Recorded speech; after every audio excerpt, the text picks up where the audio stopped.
Mais il a raison, parce qu'il y a le tribalisme, il n'y a pas l'unité. Les Congolais sont désunis. Et puis, le deuxième pilier, unité de travail. Est-ce que les jeunes travaillent au Congo? Donc, tu vois que même les slogans, même nos symboles ne sont pas respectés. Plutôt, je veux dire, un pays qui veut être indépendant doit d'abord avoir des projets pour son développement. C'est-à-dire, il faut produire pour nourrir, pour vivre, il faut produire pour s'habiller, il faut produire pour se soigner, il faut produire pour se déplacer, il faut faire des tas de choses. Nous devons quelque part être positifs. Parce que si nous restons toujours pessimistes, nous n'avancerons jamais. Oui, le frère Grégoire a parlé d'un territoire, notre territoire, qui n'est peut-être pas indépendant, qui est dépendant de quoi? Notre territoire est bien indépendant.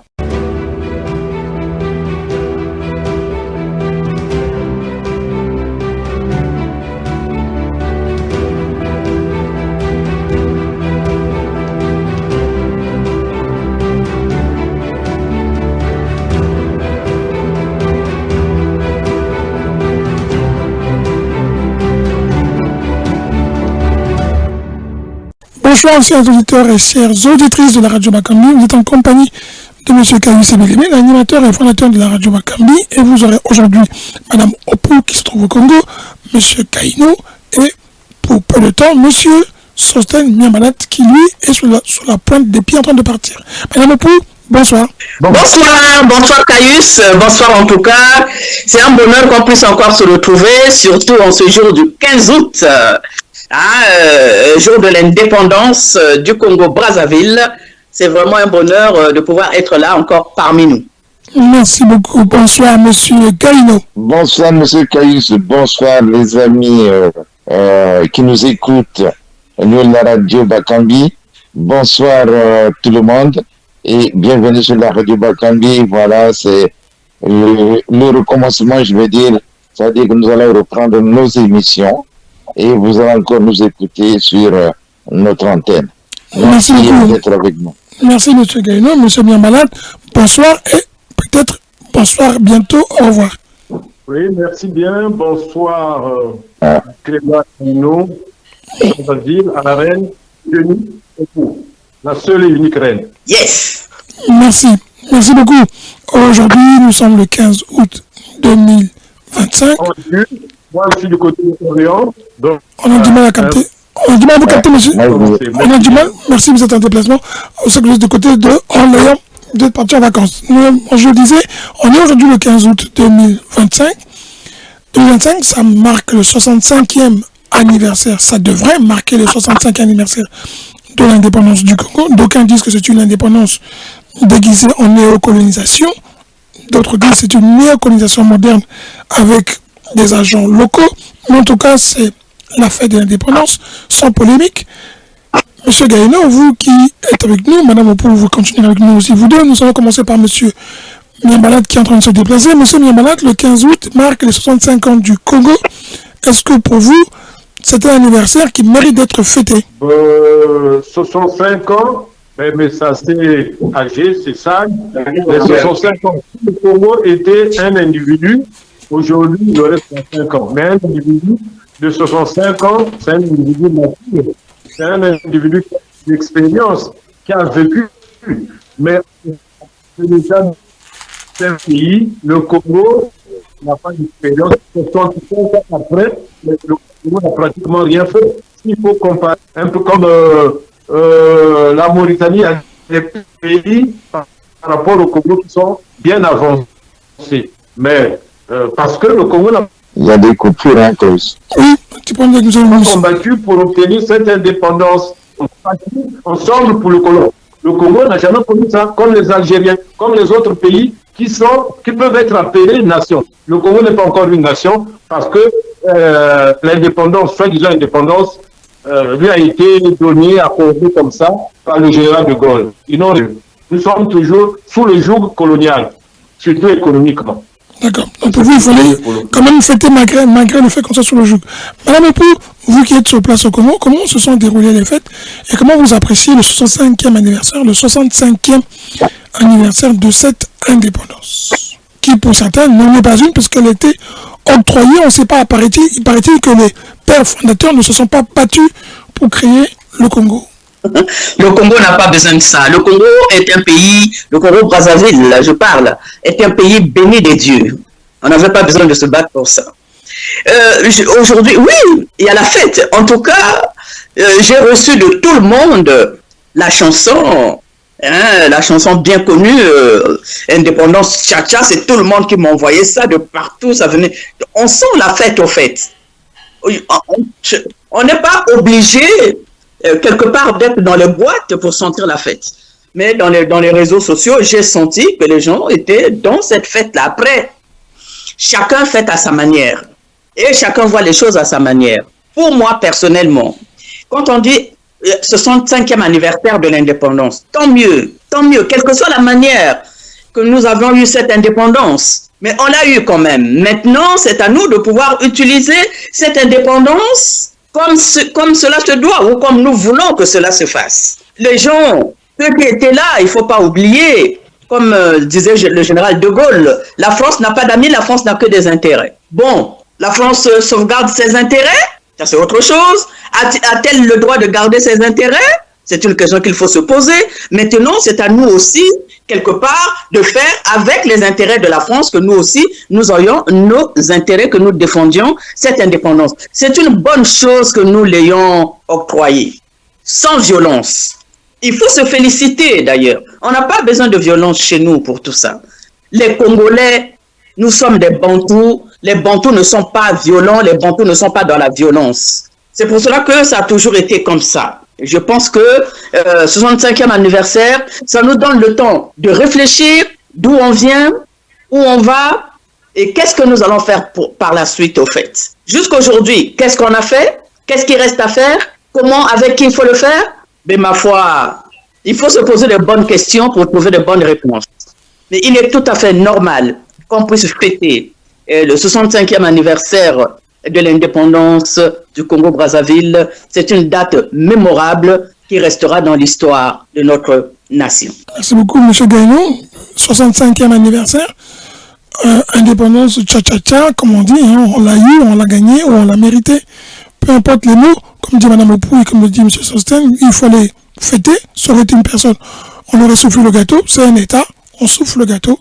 Pour vous, que représentent les 65 ans de l'indépendance du Congo? Je dirais que 65 ans est un âge pour un pays qui a été colonisé. C'est pour un pays qui a souffert sous l'ère de l'esclavage après celui de la colonisation. 65 ans, c'est un anniversaire qu'il faut fêter avec fierté et avec beaucoup d'élégance. Malheureusement pour le cas du Congo, 65 ans, ce sont les 65 ans perdus. Nous avons eu une indépendance que nous n'avons pas su maîtriser. Aujourd'hui, on est plein indépendant parce qu'on dépend des autres. Pour manger, on dépend de ce que nous avons insulté hier. Pour se soigner, on dépend de ce que nous avons insulté hier. Pour faire tout, on dépend de ce que nous avons insulté hier. Donc, on n'est pas indépendant. Les Blancs peut-être sont partis. Les colons sont partis. Ils nous ont laissé un territoire. Aujourd'hui, un territoire que nous-mêmes, nous avons abandonné. Nous avons laissé toutes les portes ouvertes à toutes les dérives. Donc, on peut parler d'indépendant, on peut parler, bien sûr, d'un territoire qui est libre, mais qui est indépendant, certes, mais c'est pas une indépendance à fêter, c'est pas une indépendance qui fait la fierté des Congolais. Parce qu'en 65 ans, on n'a rien vu. On a plutôt vécu du recul. Des reculs, il y a même des voix qui regrettent peut-être le temps colonial, alors que on devrait plutôt oublier ce temps-là pour naviguer vers d'autres horizons. Voilà ce que je peux dire de ces 65 ans. Ce n'est pas une fierté pour nous de fêter un anniversaire dont on ne peut même pas évoquer quelque chose de positif. Voilà. Merci beaucoup, M. Niamalat. Vous êtes toujours là, j'espère. Vous êtes parti. Je suis là. D'accord. M. Niamalat, le discours du président a duré moins de 10 minutes. On retient un seul mot, la paix, une phrase, les acquis de la paix pour continuer le développement vers, la marche vers le développement.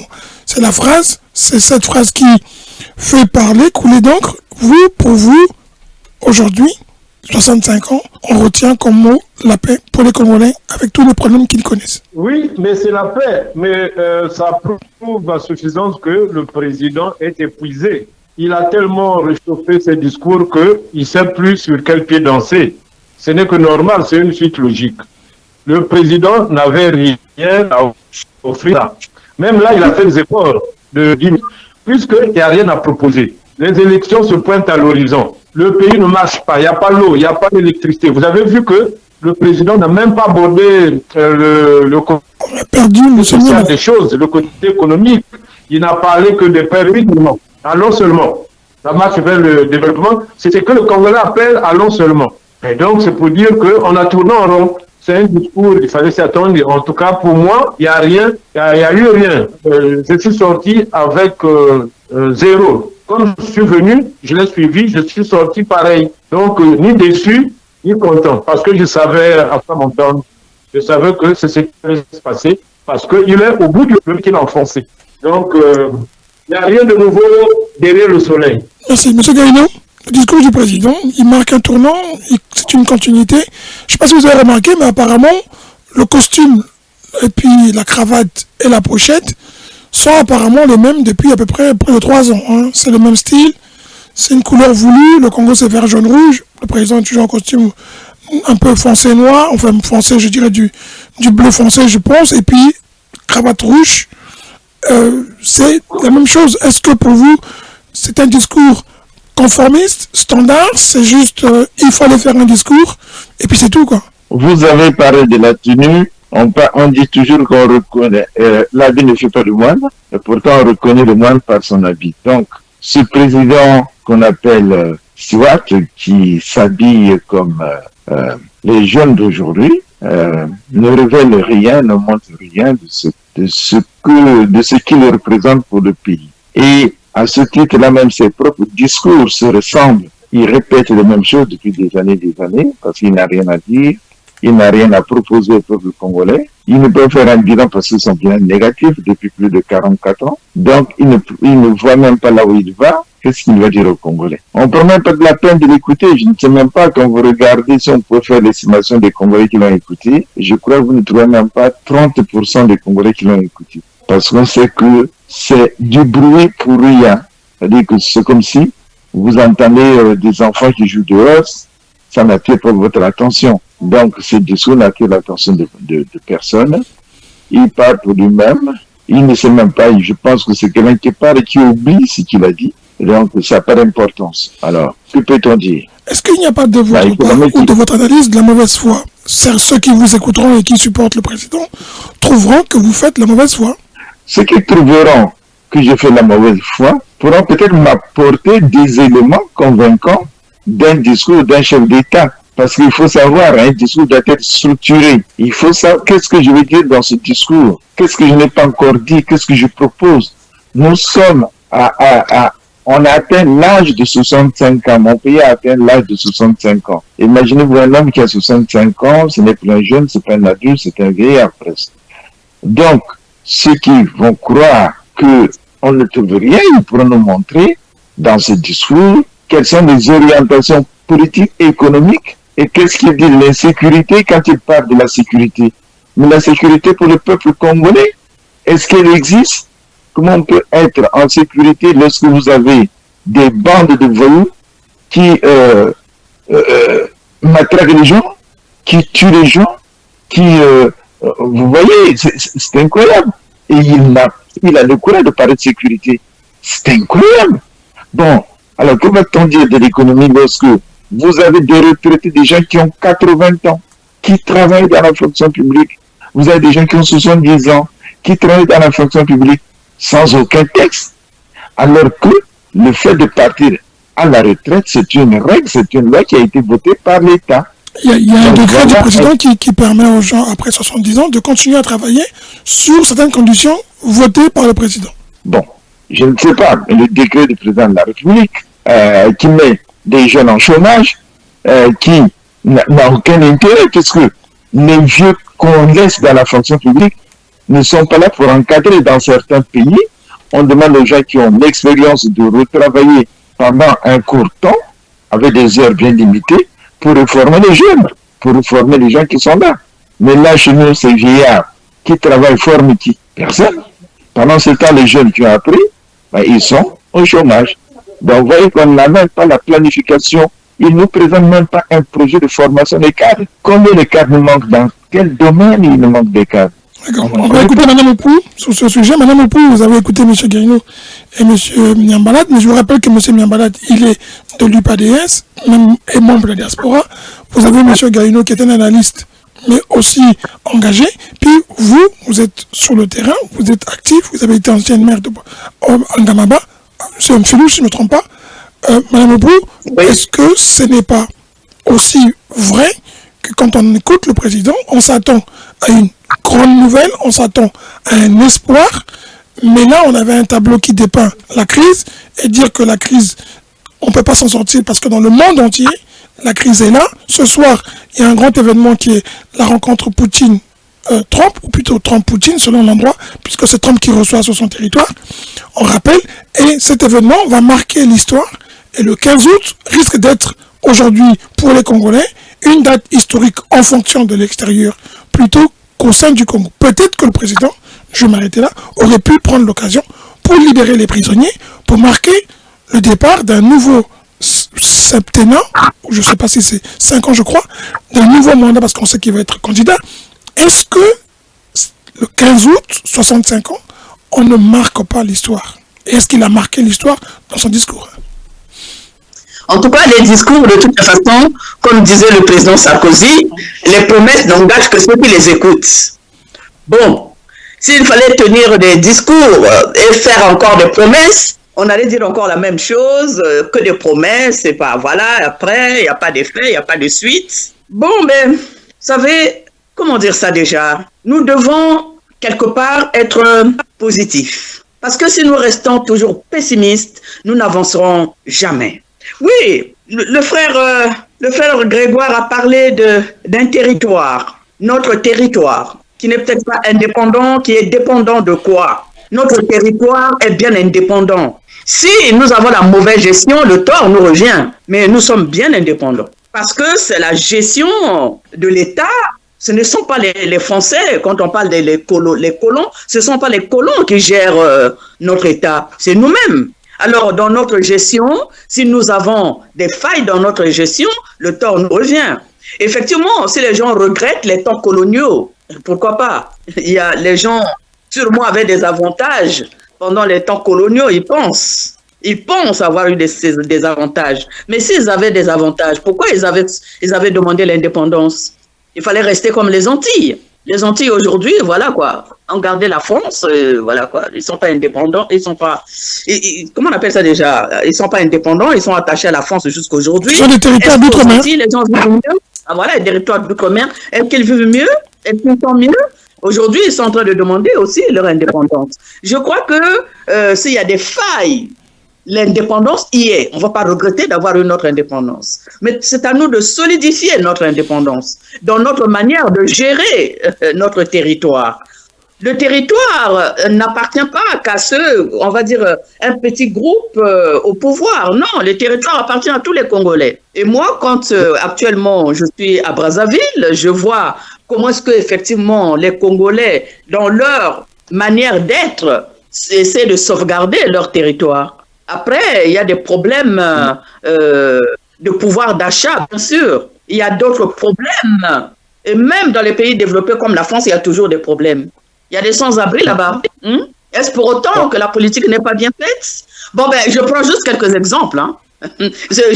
Voilà quoi. Hein. Je dis tout simplement, oui, nous avons acquis notre indépendance, acceptons-le, assumons avec toutes les difficultés qu'il y a. Rien n'est facile. Allons-y. Mais ne mettons pas en cause cette indépendance. Oui, Grégoire, j'aimerais quand même repréciser à Madame Epou. J'ai bien dit que le territoire, c'est-à-dire le pays, en termes de frontières, est indépendant, parce que les colons sont partis. Mais l'homme qui vit dans ce territoire n'est pas dépendant. Les Congolais ne sont pas indépendants. Voilà ce que je voulais dire. Ils ne sont pas indépendants parce qu'ils ne dépendent que de l'extérieur et particulièrement de l'Occident. lorsque vous venez vous je ne suis pas d'accord avec toi, frère Grégoire. Oui, je peux te le dire. Je ne suis pas d'accord. Quel est le Congolais qui dépend du colon? C'est quel Congolais là? Je vais te donner 2 exemples seulement. 2 exemples. Oui, oui. Tous les hauts responsables congolais et même les hauts fonctionnaires viennent se soigner en France. Ils vont se soigner à l'extérieur. Ça, c'est le premier exemple. Il représente quel pourcentage de la population? Deuxième exemple, j'ai bien tous les hauts fonctionnaires. Il représente quel pourcentage de la population? De la population qui ne peut venir se soigner en France. Deuxième exemple, leurs enfants ne font pas les études au Congo. Alors que 65 ans d'indépendance, nous aurons pu construire nos universités, nos instituts, nos écoles pour que nos enfants se forment sur place et travaillent sur place. Rien, ces 2 exemples, je peux encore en multiplier par 10. Arrête-toi là, frère Grégoire. Toi, tu as fait tes études où? Mais parce que mon pays n'est pas indépendant, si mon pays avait construit. Toi, tu as fait tes études où? À l'époque, quand il y avait l'université, j'ai fait le lycée à Brazzaville, j'ai fait l'université à Brazzaville. Mais tout ça, c'est détruit. Vous avez tout détruit, Madame Opou. Le PCT a tout détruit. Vous avez tout détruit. Voilà. C'est vous qui rendez le pays, c'est le PCT qui rend le pays dépendant des autres. Tu veux me dire, cher frère Grégoire, qu'aujourd'hui, il n'y a pas des jeunes à l'université, il n'y a pas des jeunes qui vont dans des écoles ici, c'est ça? Il n'y a pas des instituts pour former les cadres sur place et vous ne laissez pas les jeunes travailler. Regardez, aujourd'hui, vous vous promenez dans les hôpitaux de France. Dans chaque hôpital de France, vous allez au moins trouver 3 à 4 médecins congolais. Les médecins congolais fuient là-bas. Pourquoi? Parce que vous ne les laissez pas travailler puisque le PCT continue. Lui-même, il vient, les membres du PCT, les membres du gouvernement, les membres de ceci, de cela, les parents, les cousins, les nièces, les macans, viennent tous se faire soigner en France. Vous dépendez là de la France. Donc, tu veux me dire que dans les hôpitaux congolais ici, il n'y a pas de médecins congolais? Il y a combien d'hôpitaux? On parle seulement de l'hôpital du petit-fils. Voilà, un hôpital du petit-fils du président de la République. Mais ça ne se voit qu'au Congo. Lui, il a eu l'argent pour construire tout un hôpital.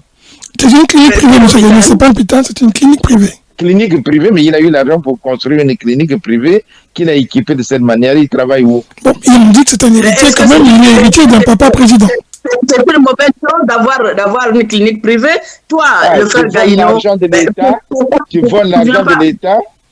Tu vois l'argent de l'État pour construire, voilà. Le pays fonctionne comme une société privée. Monsieur Gaïno, on vous rappelle qu'il est quand même le fils d'un ancien président qui est au pouvoir pendant près de 30 ans, 40 ans. Donc il a aussi, son père a dû mettre de côté pour lui. Il y a aucune preuve. Vous allez au CHU. Vous allez au CHU, vous allez voir même un laboratoire là-bas, implanté, je crois, par la femme du président, mais qui se trouve, qui est localisé dans les bâtiments du CHU, qui est un bâtiment public, et l'argent lui revient. Monsieur Gagné, vous savez que c'est son preuve. Peu importe cela. Lorsqu'on parle, pardon, peu importe cela. Arrête-toi un tout petit peu parce que c'est très bien, hein, j'écoute bien ce que tu es en train de dire. Mais moi, ma question est juste celle-ci. Est-ce que c'est une bonne ou une mauvaise chose que les gens créent des conditions pour que les Congolais puissent se faire soigner? Il y a des cliniques ici, il peut y avoir des cliniques privées. Pourquoi est-ce que mettre en place une clinique privée, c'est un problème? Ce que dit M. Gaïno, Madame Opou, ce que dit M. Gaïno, c'est pas n'importe qui a les moyens de créer une clinique. Si tous les Congolais avaient accès, ben, comme il le dit, les médecins congolais qui viennent ici, si on leur donnait les moyens, ils auraient ouvert des petits cabinets, ils auraient ouvert des cliniques. Ils ne viendraient pas en France. C'est ce que dit M. Gaïno. Oui, Caius, je comprends. Mais si nous disons, j'ouvre un peu cette parenthèse, c'est ça l'indépendance, Madame Opou. L'indépendance, c'est dépendre de soi-même, dépendre de son pays. S'il te plaît. Si nous disons qu'il y a certains qui ont l'argent, voilà, on va dire, quelle que soit la manière qu'ils ont eu leur argent. Mais s'ils peuvent fonctionner cet argent pour mettre en place des cliniques ou des écoles ou je ne sais pas quoi pour que les Congolais puissent en bénéficier, quel est le mal? Où est le mal? Attends, Madame Opou, cette clinique-là, oui, je vous jure que pour aller se faire soigner là-bas, il faut avoir les moyens. Le Congolais lambda, nous n'avons pas de sécurité sociale. le Congolais lambda ne peut pas aller se faire soigner là-bas. Donc, c'est encore un moyen d'exploiter ce peuple-là qui est déjà exploité. Alors, moi, je veux parler, puisque nous parlons de l'indépendance, être indépendant, c'est vivre de soi-même. C'est-à-dire que nous soyons capables de nous soigner, que nous soyons capables de nous former, que nous soyons capables de nous nourrir. Là, je dirais, nous sommes indépendants. Lorsque nous dépendons des autres, imaginez-vous un petit blocus.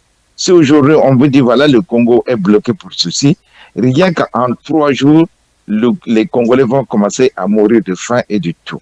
Quand ils vous manquent Non, même pas du quand tout. ils manquent l'électricité. Alors, de ce point-là, ça fait longtemps, je pense, que tu as mis pied au Congo. Ici, là, en ce qui concerne l'alimentation, quand tu vas au marché, c'est peut-être qu'il manquera des moyens pour aller faire le marché, mais chez nous, le marché, c'est voilà, il y a des produits.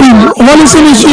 Merci. S'il vous plaît, monsieur Gagnon, madame Opou, vous finissez, on va prendre monsieur, on va écouter monsieur Sostel. Voilà, une terre très fertile. Nous avons le deuxième grand fleuve du monde. Vous ne travaillez pas la terre, vous ne travaillez pas la terre, madame Opou. Vous êtes nous avons notre terre, alors là, moi, je prends juste un exemple. Moi, je mange que les bananes plantains. Et les bananes plantains, il y en a partout dans tous les marchés. Qu'est-ce que tu... Mais ils viennent d'où, madame Opou, ils viennent d'où? Ils sont produits au Congo, ils sont importés? Mais bien sûr, c'est produit au Congo. D'accord, je vais écouter monsieur Niambalat. Merci beaucoup. Attends, monsieur Niambalat, s'il vous plaît, monsieur Niambalat. Merci.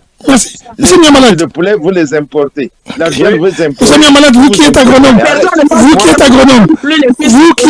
monsieur Niambalat qui est agronome, est-ce que, avec toutes les infos que vous pouvez glaner à gauche et à droite, est-ce que le Congo aujourd'hui comme dit Mme Opou, il est assez suffisamment indépendant alimentairement, hein, et est-ce que, comme dit Mme Opou, ce que nous mangeons est produit localement? Il faut savoir que ce qu'elle dit aussi, il y a quand même des producteurs congolais de plus en plus par rapport aux années passées. Hein. Oui, mais... comme notre manière.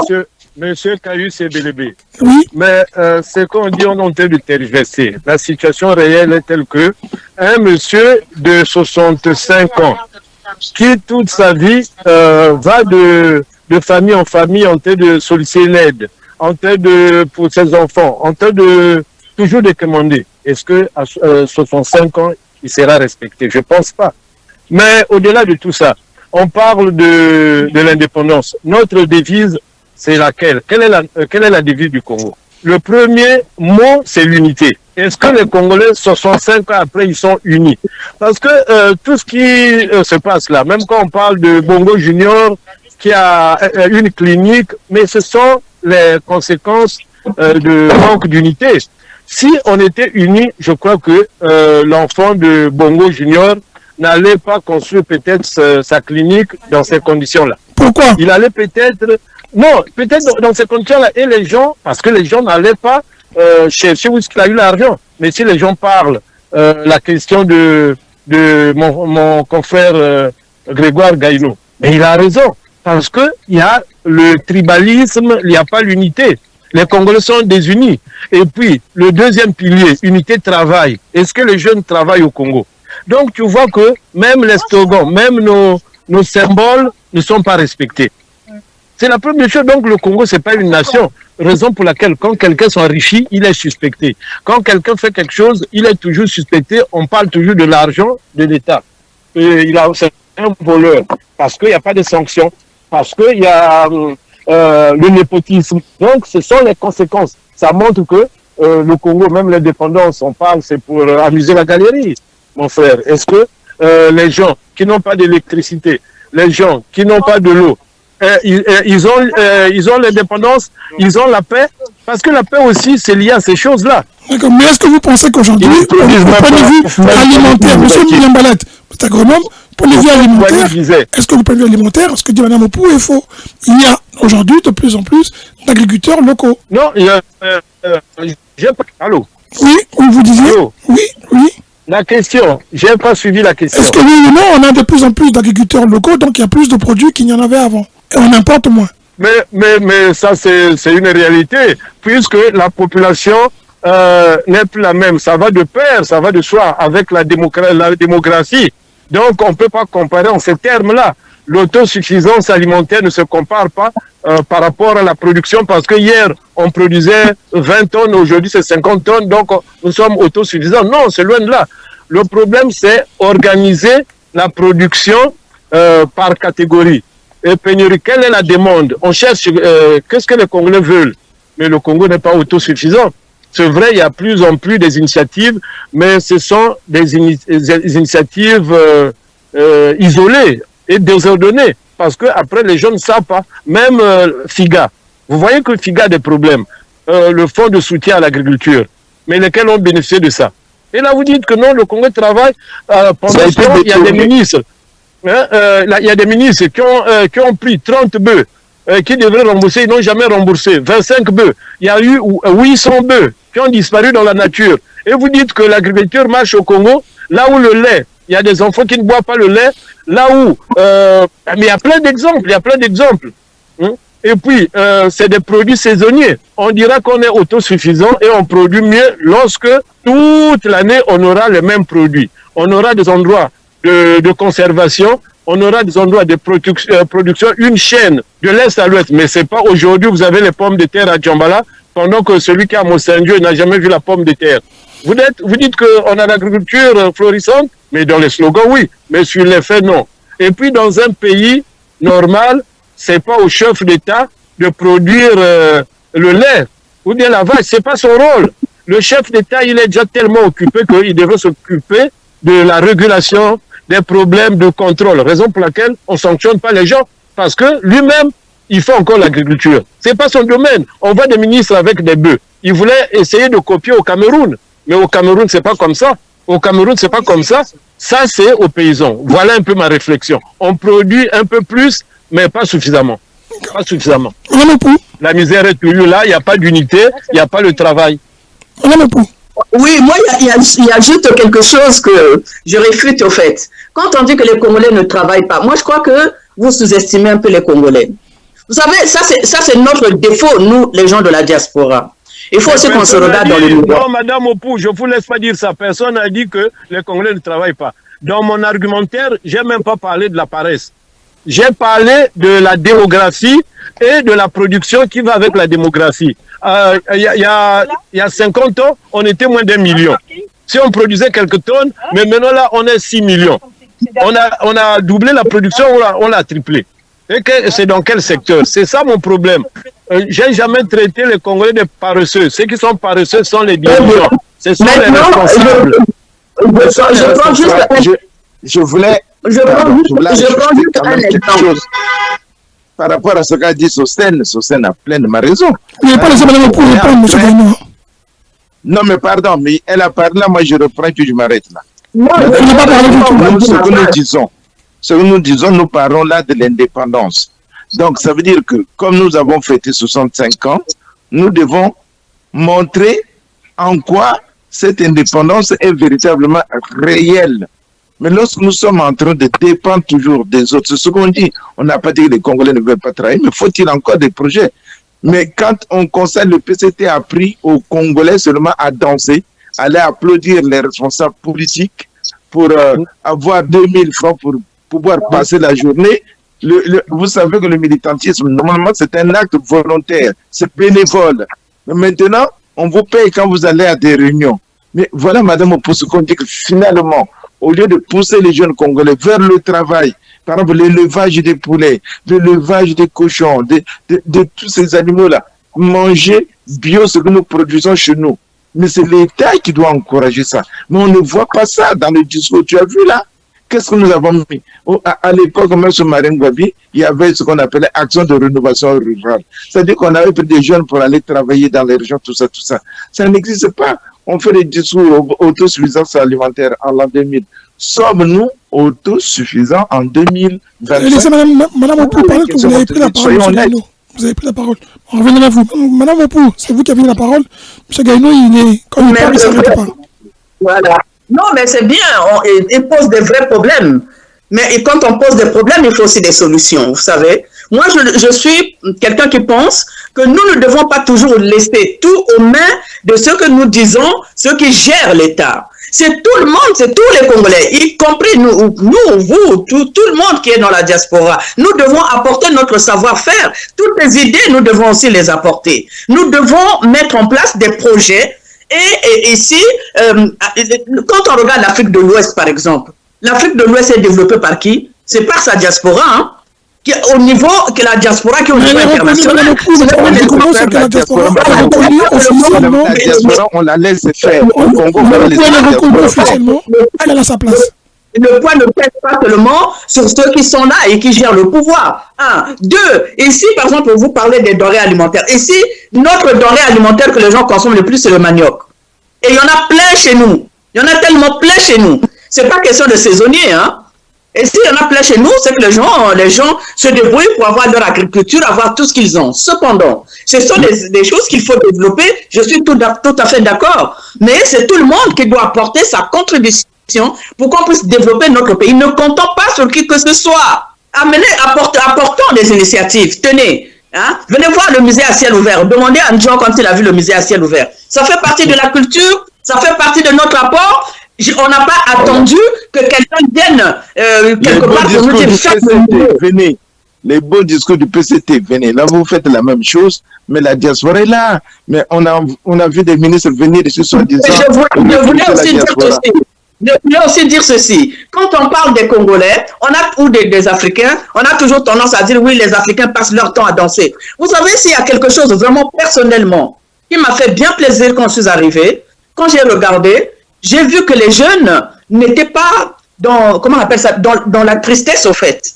Les jeunes ont une joie de vivre. Et cette joie de vivre, on constate ça dans leur manière d'être. Chez nous, la rumba, la sape, c'est dans notre sang. Comme les autres ont des spaghettis en Italie, comme les Français ont des fromages, nous avons notre danse naturelle. Est-ce qu'on doit refuser ça? Parce que il faut que le pays soit développé, je ne sais pas dans quel sens, pour qu'on puisse danser. Mais si les gens dansent, c'est parce qu'effectivement, quelque part, ils ont cette joie de danser. Le jour que les Congolais perdront l'envie de danser, le jour que les Congolais perdront cette envie de s'habiller, d'être naturel, comme ils le font, alors là, je dirais que le pays a sombré. Mais tant que les Congolais ont encore cette envie de vivre, d'exister, malgré effectivement les difficultés qu'ils rencontrent, alors, il faut vraiment encourager cela. Mais nous, ce qu'il faut faire, c'est apporter des projets.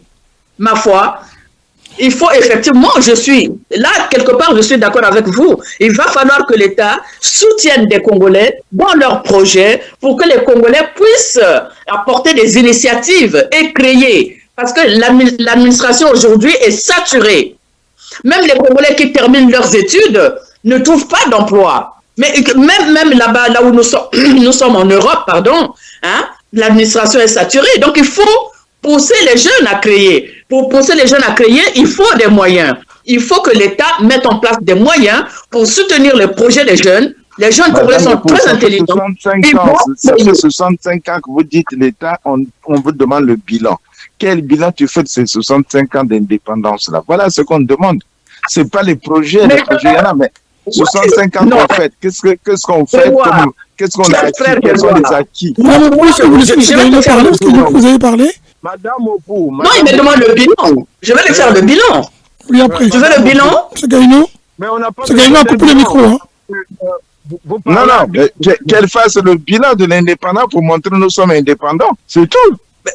Voilà, c'est ça ce que je dis. Moi, je fais le bilan. Je te dis, frère Gaïno, nous sommes nés avant les indépendances. Quand nous, on était avant les indépendances, on savait comment les choses se passaient. Il n'y avait pas cette liberté que nous avons jusqu'à aujourd'hui d'être nous-mêmes. Ça, c'est un. Deux, nous avons la gestion de notre pays. Brazzaville aujourd'hui, hier c'était un petit village. Je ne pense pas que Brazzaville aujourd'hui reste un petit village. Venez voir le visage de Brazzaville, vous verrez comment est-ce que les gens se débrouillent. Trois, les Congolais ont pris conscience de ce qu'ils sont. Hier, ils dépendaient. Aujourd'hui, le Congolais a compris que s'il dépend, il continue à dépendre. Comme vous l'avez dit, là, il n'aura pas grand-chose. Aujourd'hui, le Congolais fait le système D. Le Congolais se débrouille, fait comme il peut. malgré les difficultés qu'il y a. Tu ne nous montres pas ce qu'on a eu pendant les 65 ans d'indépendance.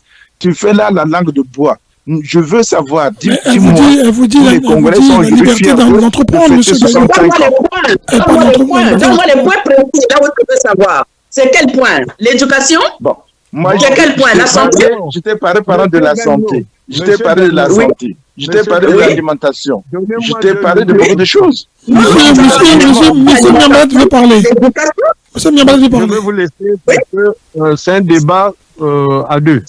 Monsieur Miamad veut parler. Monsieur Miamad, allez-y. Qu'est-ce que vous voulez dire? Mais moi, la reine Opu, quelque part, elle dit des choses aussi vraies. Mais ça, c'est une façon de s'auto-congratuler. On a 65 ans de dépendance. Le PCT, à lui seul, en a eu au moins 50 ans. Au lieu de faire vraiment le bilan de l'indépendance, faites au moins le bilan du PCT parce que c'est le PCT qui a plus géré le pays, la quasi-totalité. Et puis, vous parlez de l'indépendance comme si on était le seul pays dans cette situation. Mais il y a des pays qui ont eu les mêmes problèmes que nous. Au Bénin, les gens se débrouillent. Ils vendent les mêmes choses, donc ce n'est pas une spécificité congolaise. En Côte d'Ivoire, tous les pays africains, les gens se débrouillent de la même façon. Mais quand vous faites le bilan par rapport aux autres pays, parce que il faut faire une comparaison pour tirer des conclusions. Quand vous parlez que de votre pays, vous ne pouvez pas avancer. C'est en comparant les pays de la même taille que vous allez voir que le Congo est très, très, très en retard. Et je reviens sur la Côte d'Ivoire. Mais il y a 30 ans même, pour ne pas aller plus, le Congo était devant la Côte d'Ivoire. La Côte d'Ivoire s'est inspirée de beaucoup, au Fouet-Bani, de beaucoup des projets du Congo. Mais en 50 ans, au lieu de se développer, on a fait soit du surplace. C'est ce que j'appelle un pas en avant, deux pas en arrière. Un pas en avant, deux pas en arrière. Je m'explique.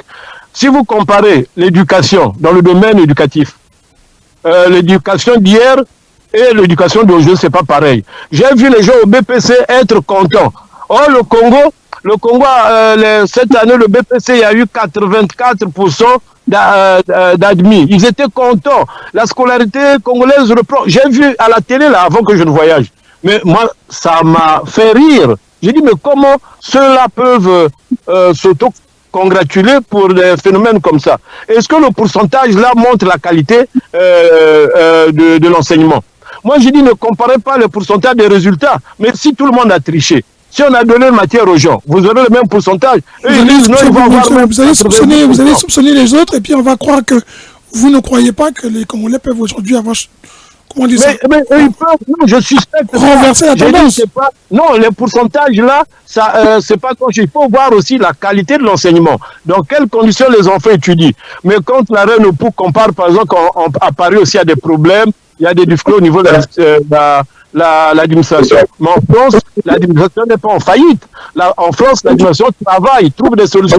Mais au Congo, l'administration est quasi inexistante. Dites-moi, quelle est l'administration qui fonctionne? Le ministère de la Santé. Est-ce que vraiment ça fonctionne comme un ministère de la Santé dans un autre pays?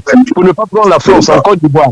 Le ministère de l'Éducation, tous les ministères sont vraiment au rouge. C'est pour ça on a tendance à vouloir dire que au Congo, l'État est mort. Parce que rien ne fonctionne. L'État régalien, qui devrait être le support des autres institutions, rien. Les jeunes sont dans l'oisiveté, les préfets, toutes les sous-préfectures sont aux mains du PCT. Toutes les administrations sont aux mains du PCT. Et vous dites que ça, c'est un pays qui a des ambitions d'avancer, là où il n'y a qu'un seul parti qui, je dirais même pas, qui s'est accaparé, comme Kolela disait, comme des sanctions sur les caisses de l'État. Et vous dites que c'est un pays dont l'administration marche. Là où un trésorier payé général reste plus de 20 ans au même poste. Vous dites que ça c'est un pays là où il y a l'administration? Là où... Mais non, arrêtons. Vraiment, saisissons le taureau par le corne. Ne soyons pas des partisans. Le Congo, c'est... Notre devise, c'est l'unité, le travail, et puis l'autre, bon, ça m'échappe là. Mais l'unité, déjà, il n'y en a pas. Le progrès. Pardon? Le progrès. Oui, l'unité, travail, progrès. Et là, vous pensez que la devise est respectée, puisque le travail, tout le monde se plaît. Donc, même notre devise est bafouée. Il n'y a pas l'unité, il n'y a pas le travail, Et quand il n'y a pas l'unité, le travail, vous allez obtenir le progrès par magie. On verra ce qu'on dit l'IPADS quand on fera votre congrès. On espère que l'IPADS prendra ses marques par rapport au PCT. Monsieur Gaïno, vous étiez en train de parler, on vous a coupé parce qu'elle a parlé. Le bilan pour vous, on ne peut pas le faire en 2 minutes, mais résumé comme l'a fait Mme Opou, il vous convainc ou pas du tout? Comme l'a dit M. Miamalat, ça dépend quand on parle par exemple de l'éducation, quand on dit 84%, bon, il y a des professeurs qui se sont levés pour dire que on ne peut pas venir faire un bilan avec des gens qui ouvrent une école dans une maison abandonnée ou dans une maison avec 2 chambres et puis on fait l'école. C'est pas ça l'école. Donc si dedans il y a les 84%, ça pose problème. Oui, moi je peux me satisfaire de ce que dit Mme Opou parce que je la comprends seulement puisqu'elle est là en train de faire faire le bilan du PCT en inventant un bilan qui n'existe pas. Donc, moi, je peux me satisfaire de ça parce que quand je regarde le Congo, mais quand je regarde le Congo qui, dans les années 60, on parlait d'un taux de pourcentage scolaire très élevé avec de très bonnes réussites. Aujourd'hui, nous avons régressé. Et puis ensuite, nous avions, quand on regarde la santé, on voit qu'on a beaucoup régressé. Moi, je me rappelle quand nous étions à l'école primaire, on nous vaccinait, on venait nous vacciner. Moi, quand j'étais au lycée à Makwa, au collège à Makwa, on venait nous vacciner. Tout ça, ça n'existait plus. La vaccination des enfants à l'école, ça n'existait plus. Les soins n'existaient plus. On allait à Jean-Vienne, on avait les soins, on avait tout. Tu avais ta petite blessure, tu vois, là, on te soigne. Donc, vous voyez, quand on parle de l'indépendance, je pense qu'il faut voir à quel niveau sommes-nous indépendants. Mais ce n'est pas parce que on a le territoire, c'est-à-dire les colons sont partis, comme je l'ai dit, on vous a abandonné le pays, que vous continuez toujours à dépendre des autres. Il faut accepter la réalité, il ne faut pas cacher ce que tout le monde voit, ce que tout le monde sait. C'est malheureux de faire l'apologie d'un système qui n'a pas fonctionné, qui n'a su que reculer. Vous voyez, donc, faut être honnête, parce que les gens nous écoutent, nous voient, ils vivent ça. Ici, nous qui sommes en France, on voit, par exemple, vous allez dans les cabinets là, les cabinets médicaux, vous allez voir le nom des ministres, des hommes politiques qui viennent se faire soigner là dans les cabinets ici. Mais pourquoi ils ne soignent pas chez eux?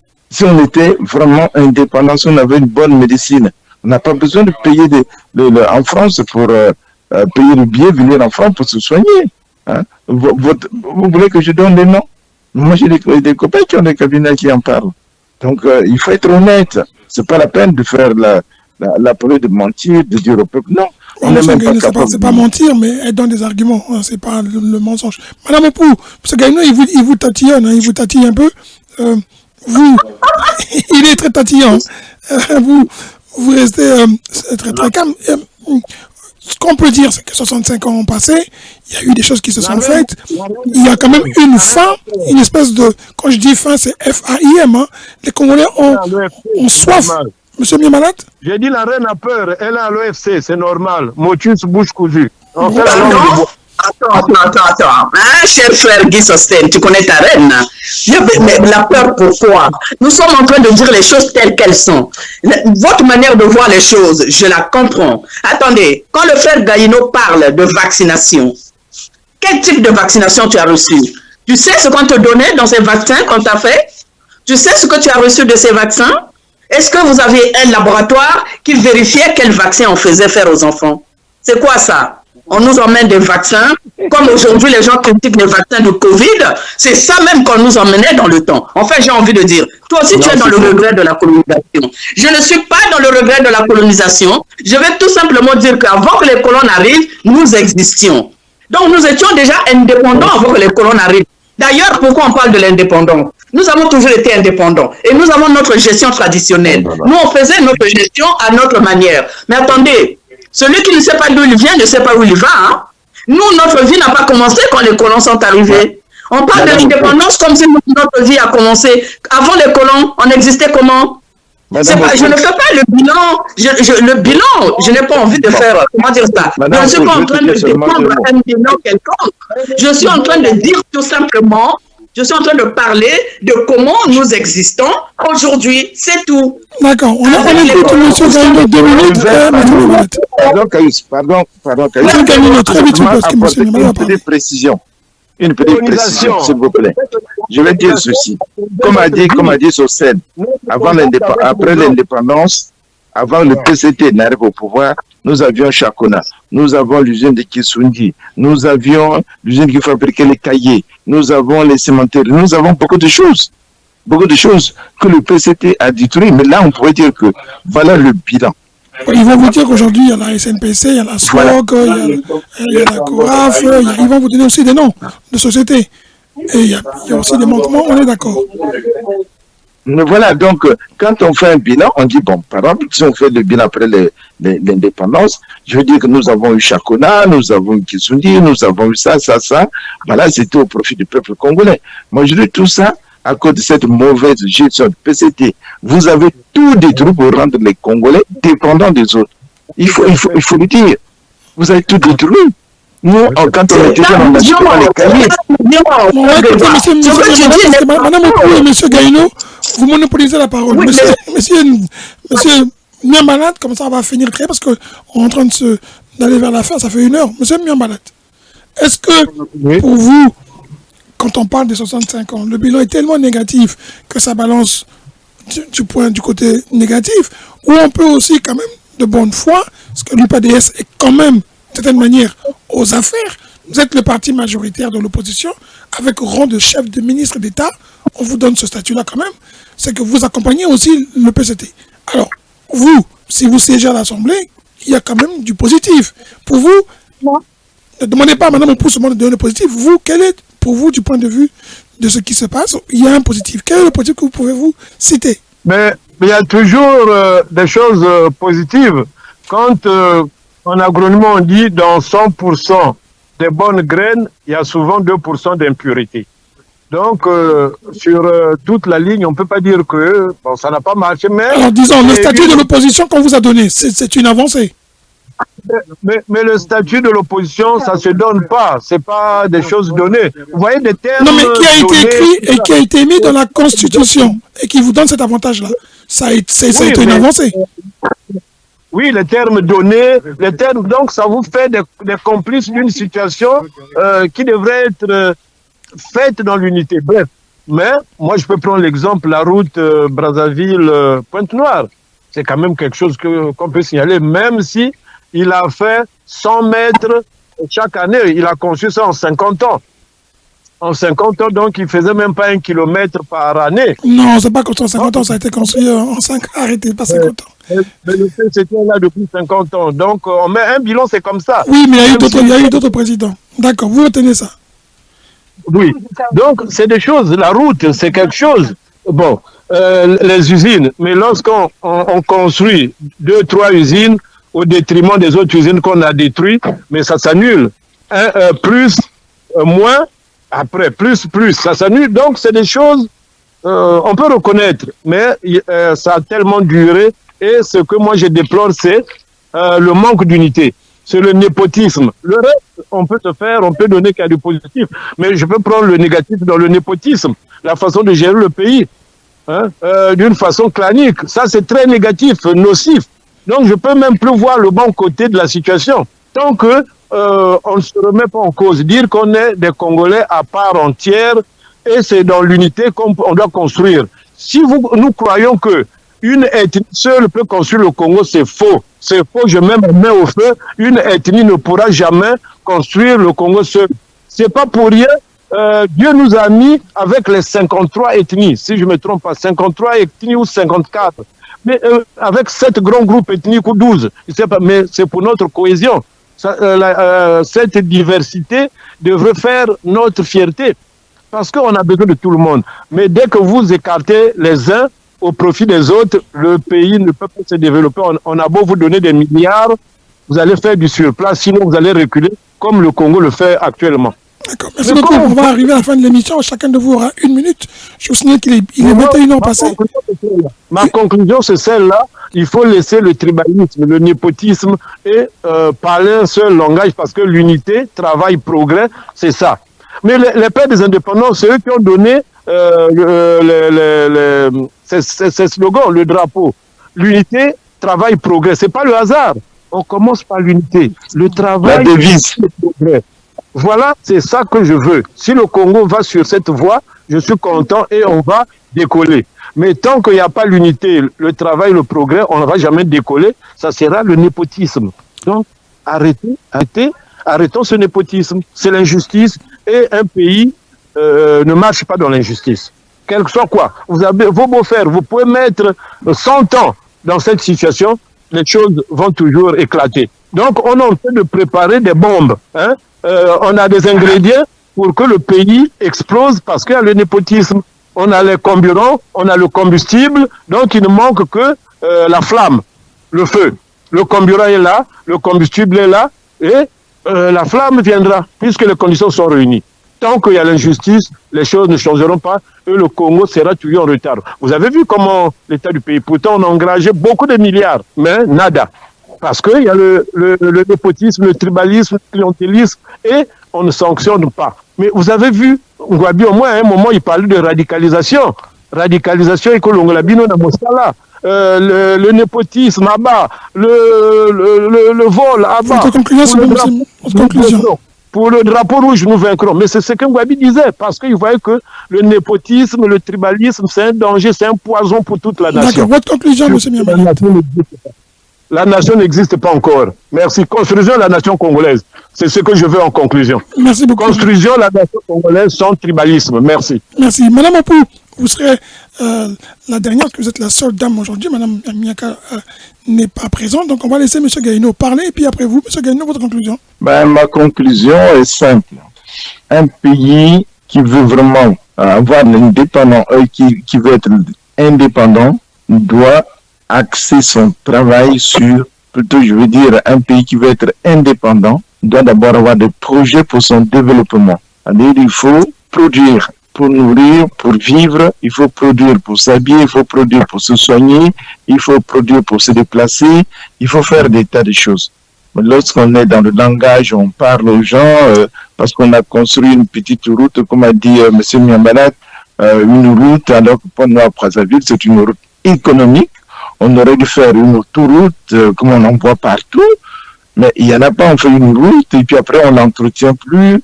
Les routes sont comment dirais-je, des lieux d'accidents, sont accidentogènes. Vous avez des pistes, vous manquez de l'eau, vous manquez de l'électricité, vous manquez du tout. Et puis vous parlez de l'indépendance, c'est vraiment dommage. C'est dommage pour ce pays qui a beaucoup de potentialités, qui a eu beaucoup de cadres, qui avait bien commencé parce qu'on avait belle université, des bons enseignants, on avait tout. On a détruit par exemple l'institut qu'on appelait, c'est plus moi l'institut pour écrire des livres, des programmes, des choses comme ça. Voilà, on a tout détruit pour n'avoir plus que le même langage, orienter les gens vers les défauts, vers tout ce qui est anormal. Par exemple, danser, par exemple, courir les femmes, vous avez des responsables qui ont 30 enfants, qui ont X enfants, ils ne connaissent même pas leur nom. Voilà ce qu'on a fait, qui se promène partout à travers le monde. Quand on entend le Premier ministre parler de ça, celui qui est un homme d'expérience, il y a de quoi franchement, je ne sais pas moi, mettre le couteau sur la gorge, quoi. On dit, mais est-ce qu'il parle de la même personne que nous connaissons tous? Oui, donc toujours l'apologie des gens qui ne valent rien. Je crois que le Congo a besoin beaucoup mieux que ça. Il faudrait que le Congolais prenne conscience que l'indépendance, sans tout, ce n'est pas seulement avoir un territoire libre débarrassé des colons, que nous sommes indépendants. Non, nous sommes encore dépendants des autres, même trop dépendants par rapport aux autres pays, comme le Sénégal, comme la Côte d'Ivoire, comme même aujourd'hui, regardez ce que Assimi Goïta est en train de faire au Mali, voilà, construire des écoles, construire des hôpitaux, tu vois, il faut que tout le monde puisse se soigner. Voilà, nous sommes dépendants. C'est dommage. C'est regrettable. Merci pour votre conclusion. Madame Opou, ce sera vous qui avez le mot de la fin. Une minute. Le Premier ministre venait de dire que les Congolais pleurent. Le président Sassou Nguesso, il doit se repositionner, président sa candidature. Mais je ne sais pas, les Congolais là, ils ont perdu la tête. Donc, non, c'est lui qui pleure. C'est lui qui parle au nom de tous les Congolais parce que c'est lui qui pleure Sassou Nguesso. Il y a même pas 10 qui pleurent Sassou Nguesso. Madame Opou, il a fait son sondage. Oui, moi, si j'avais à conclure, je dirais tout simplement que vive le 65e anniversaire de l'indépendance du Congo-Brazzaville dans l'unité, le travail et le progrès. Je voulais aussi dire qu'il faut rendre hommage à nos aînés qui se sont battus pour qu'il y ait cette indépendance. Sinon, ce serait de l'ingratitude. Il ne faut pas oublier qu'il y a eu aussi des martyrs du 13, 14, 15 août. Il faut se rendre hommage à ces martyrs. La politique, quand nous parlons politique, effectivement, vous savez que la politique, tout le monde le sait, la politique c'est divisé pour régner. Alors, revenons tout simplement à nos valeurs culturelles, nos valeurs traditionnelles.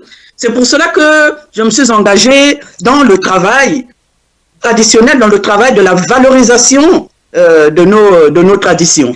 Parce que là où la politique divise, notre culture réunit. Il n'y a que nos valeurs culturelles qui puissent nous réunir. N'attendez pas que la politique réunisse.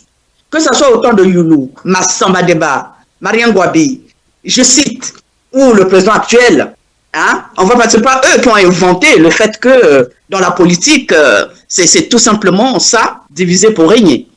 Ou alors, nous voyons des choses autrement. Nous voulons rester dans l'unité. Nous, les Congolais, c'est très important, l'unité. Parce que c'est dans l'unité que nous allons construire le Congo. Alors, revenons vers nos valeurs culturelles, nos valeurs ancestrales.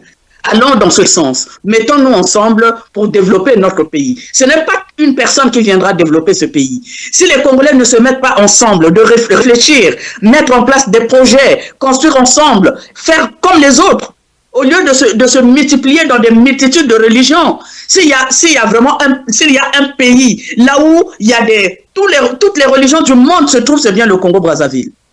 On est déjà éparpillés dans tous les sens. On est déjà divisés nous-mêmes. Et vous voulez faire l'unité, comment? Hein? Le Congo n'a jamais été musulman. Et pourtant, on commence à voir plein de tchadors ici, de djihad, de je ne sais pas quoi, au Congo-Brazzaville. Hein? Des mosquées, de je ne sais pas quoi, des églises de sommeil ou de réveil ou de je ne sais pas quoi. Il y a tout. Non! Non. Revenons vers nos fondements.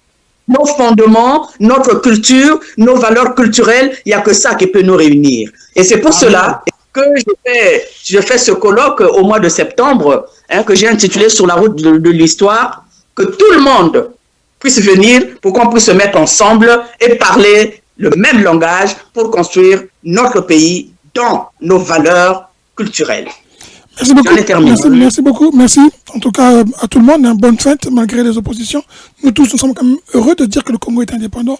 65 ans après, tout n'est pas parfait, tout est à faire, pas forcément tout à faire. Il y a encore beaucoup à faire. Donnons-nous la main, ou plutôt nous qui avons déjà acquis un certain âge, transmettons les erreurs et faisons que les jeunes prennent la relève pour faire mieux que nous. À très bientôt. Merci beaucoup pour votre disponibilité. Madame Opou, merci d'être là. Et Monsieur Gaïlo, ainsi que M. Miamalade qui est au restaurant. Bon appétit et bonne fête à vous trois. Et aux Congolais et Congolaises qui nous écoutent. Merci Caïn. Au revoir. Bien de choses au Congo. Au revoir et à très bientôt. Bonne fête.